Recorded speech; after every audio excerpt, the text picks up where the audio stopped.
Chapter 15 of Your Invisible Power by Genevieve Behrend and read to you by Katherine Damstetter.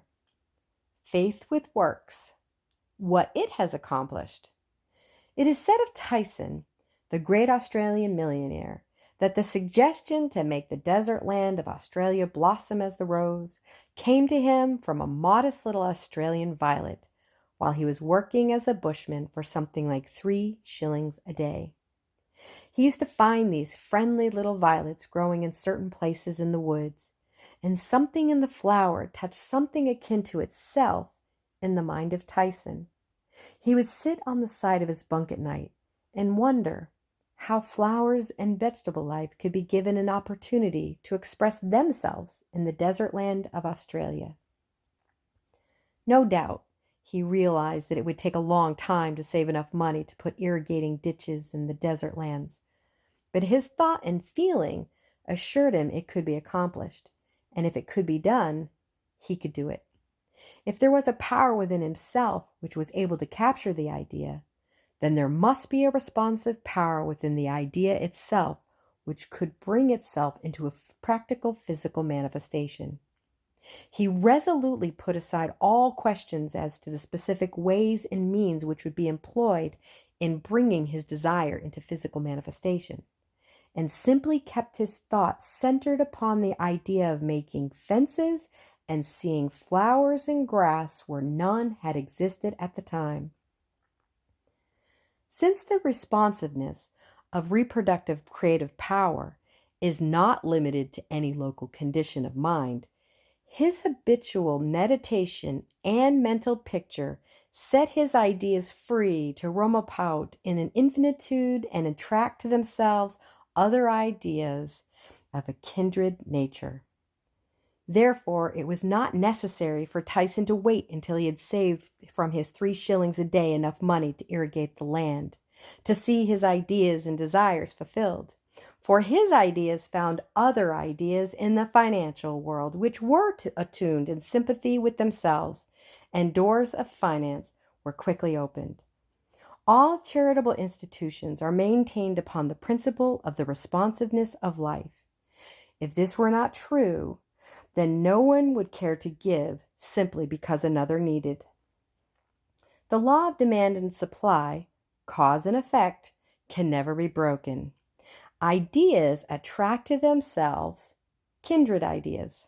Sometimes they come from a flower, a book, or out of the invisible. You are intent upon an idea not quite complete as to the ways and means of fulfillment, and behold, along comes another idea, from no one can tell where, and finds a friendly lodging with your another idea, one attracting another idea, and so on, until your desires are physical facts. You may feel the necessity for improvement in your finances, and wonder how this increase is about to be brought about, when there seems suddenly to come from within the idea itself the realization that everything, even money, had its birth in thought, and your thoughts turn to their course. You simply hold on to the statement or affirmation that the best, all there is yours. Since you are able to capture ideas from the infinite through the instrument of your intuition, you let your mind rest upon that thought, knowing full well that this very thought will respond to itself.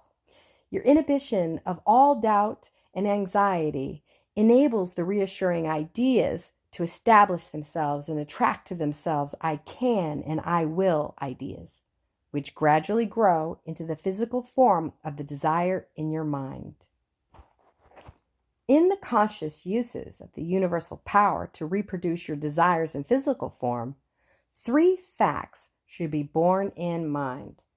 First, all space is filled with a creative power. Second, this creative power is amenable to suggestions. Third, it can only work by deductive methods. As Troward tells us, this last is an exceedingly important part, For it implies that the action of the ever-present creative power is in no way limited by precedent. It works according to the essence of the spirit of the principle. In other words, this universal power takes its creative direction from the word you give it. Once man realizes this great truth, the character with which this sensitive reproductive power is invested becomes the most important of all his considerations. It is the unvarying law of creative life principle that, as a man thinketh in his heart, so is he. If you realize the truth that creative power can be to you, only what you feel and think it to be, it is willing and able to meet your demands. Troward says, if you think your thought is powerful, your thought is powerful. As a man thinketh in his heart, so is he, is the law of life. And the creative power can no more change this law than an ordinary mirror can reflect back to you a different image than the object you hold before it. As you think, so are you, does not mean as you tell people you think, or as you would wish the world to believe you think. It means your innermost thoughts, that place where no one but you knows. None can know the Father save the Son, and no one can know the Son but the Father. Only the reproductive creative spirit of life knows what you think until your thoughts become physical facts and manifest themselves in your body, your brain, or your affairs. Then everyone with whom you come in contact may know.